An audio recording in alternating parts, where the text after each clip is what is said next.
Hello there! This is a Nissan Micra K11, and in this video I'll show you how to replace the blower motor fan for the heater, which is down there behind the glove box. And not a moment too soon, because today is damp, it's cold, and we need a working heater. Welcome to CarSpyTV.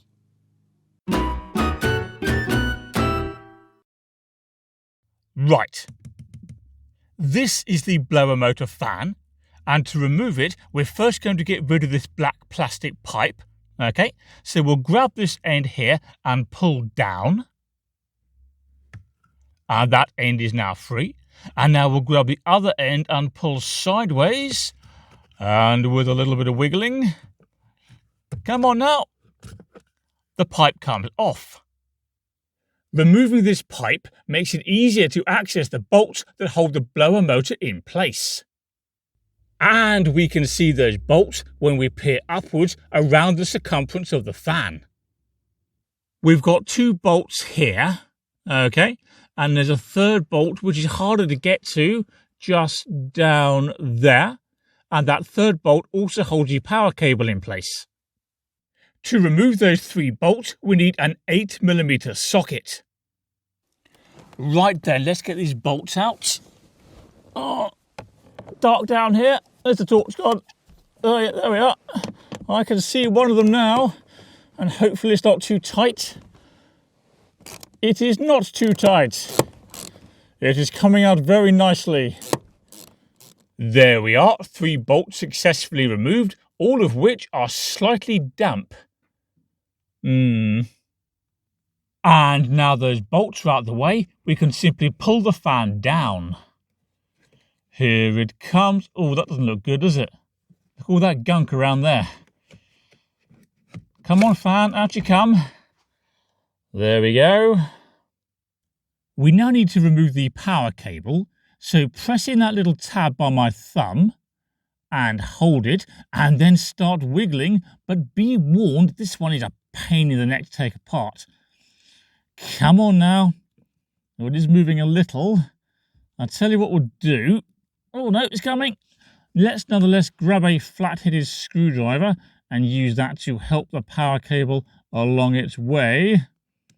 Oh, why are you being so awkward? Just come apart easily like so many of your friends. Ah, nearly there. Keep fighting. There we are. Now, I don't know what your blower motor fan looks like, but mine's got chunks of metal in it. There's a bit, for example, and another one there.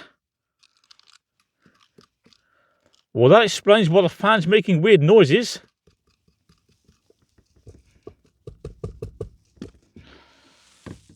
Good, just what you want to find in a fan. By the way, if you're wondering where the metal came from, well, it used to be part of the bulkhead up here, but that's now gone rusty and dropped various chunks of metal that way. As for getting a replacement fan, well, I've seen them second-hand on eBay. The cheapest I found was £37, but they're more typically between 50 and 60. As for fitting the replacement fan, it's more or less the reverse of what I've already shown you, but there are a couple of extra steps. So, grab some electrical contact cleaner and spray both ends of the connector. This improves the chance of getting a good connection. Next, plug the fan back in, like so, and now we're going to turn it on to check it works. Are you ready?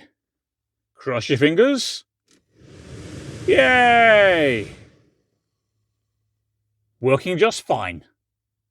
Now pop the fan back into position. Replace the bolts.